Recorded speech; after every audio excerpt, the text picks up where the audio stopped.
Selamat berjumpa kembali dalam layanan audio Sahabat Seperjalanan. Hari ini adalah hari Minggu 30 Juli 2023. Tema renungan saat teduh kita dengan judul Akibat Gila Kekuasaan. Akibat gila kekuasaan. Firman Tuhan terambil dalam Yohanes 19 ayat yang ke-10 sampai dengan ke-11. Demikian bunyi firman Tuhan.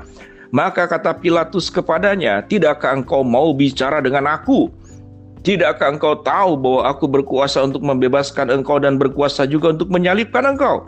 Yesus menjawab, "Engkau tidak mempunyai kuasa apapun terhadap aku, jikalau kuasa itu tidak diberikan kepadamu dari atas. Sebab itu dia yang menyerahkan aku kepadamu lebih besar dosanya." Mari kita berdoa.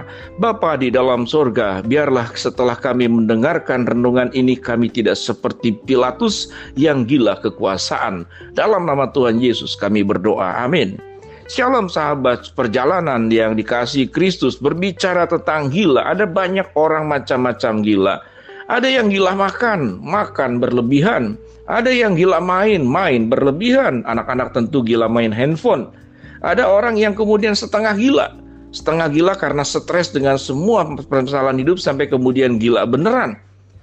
Jadi pada bagian ini berbicara tentang Pilatus itu adalah gila kekuasaan. Apa indikator daripada gila kekuasaan?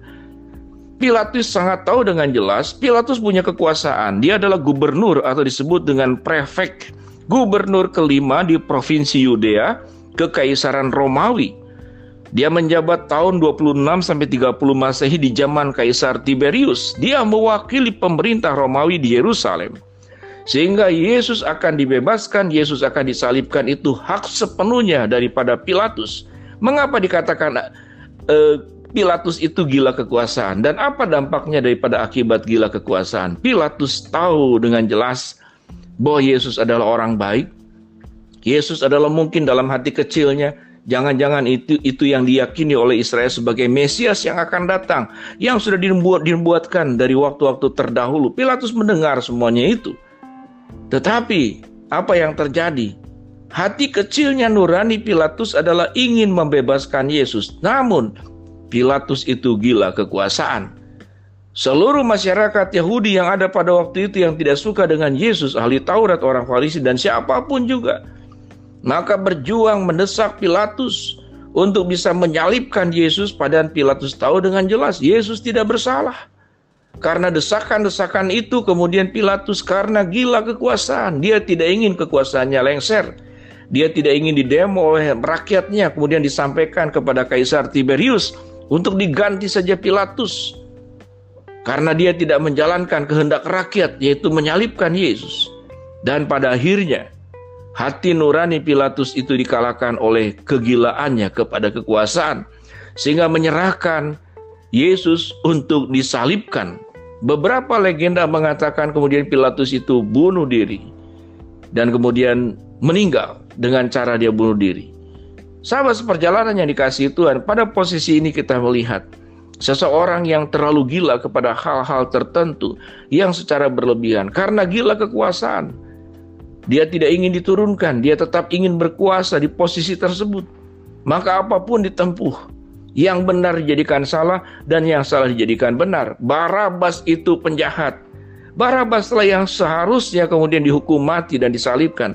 Tetapi justru Barabaslah yang dilepaskan oleh Pilatus, dan Yesus yang tidak bersalah justru yang disalibkan oleh Pilatus atas restu.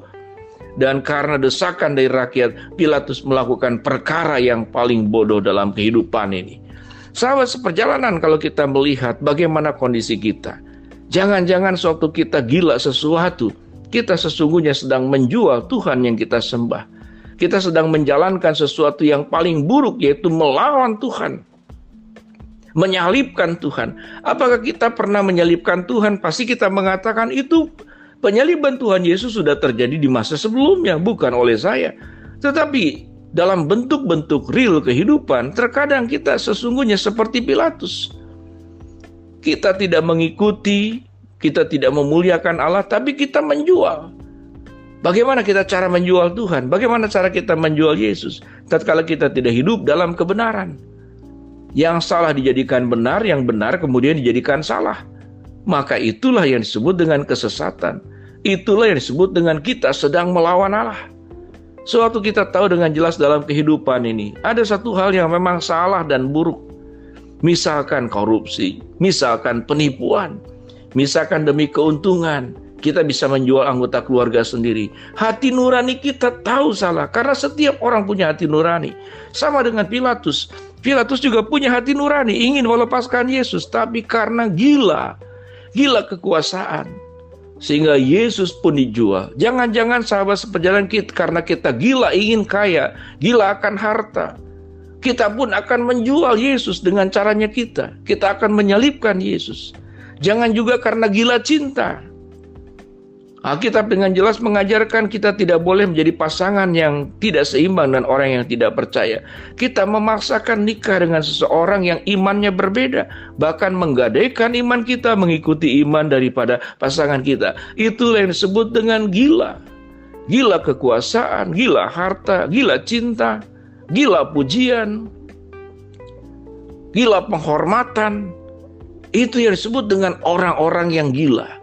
Gila di dalam bentuk perbuatan-perbuatan dosa yang melawan Allah. Kalau Tuhan sudah membuat kita menjadi orang-orang yang waras, orang-orang yang sembuh, orang-orang yang sehat, karena darah Yesus itu sudah menyehatkan kehidupan kita yang berdosa menjadi kehidupan yang kudus, diangkat menjadi anak-anak Allah, diberikan semua yang terbaik oleh Allah dalam hidup kita. Bagaimana kita? Apakah kita akan seperti Paulus yang gilanya itu gila benar? Aku seperti orang gila. Dia melayani Tuhan gila-gilaan. Dia menyerahkan seluruh hidupnya buat kemuliaan Allah, mengabarkan Injil, menyampaikan kebenaran-kebenaran firman Allah, menghadapi bahaya, kesulitan dalam rangka menjalankan kehendak Allah. Itu Paulus dalam gila yang benar, dalam tanda kutip kata gilanya. Namun kalau setiap kita yang sudah ditebus oleh Kristus, namun hidup kita itu gila-gilaan, ya, lalu kita berbuat dosa. Karena uang kita menjual iman kita. Karena cinta kita menjual iman kita. Karena keuntungan yang di depan mata, padahal itu adalah cara-cara yang keliru, kita juga menjual iman dan Tuhan kita. Bagaimana hidup kita? Adakah kita belajar berterima kasih untuk semua yang terbaik yang sudah Tuhan berikan kepada kita?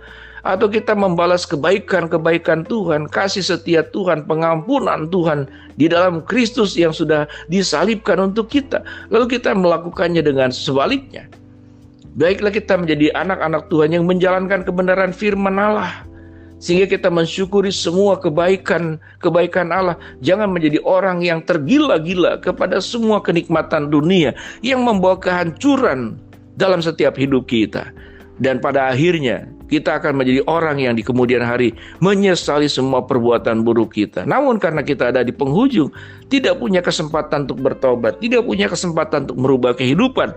Semuanya sudah terlambat. Kalau semuanya sudah terlambat, bagaimana kita bisa memulainya?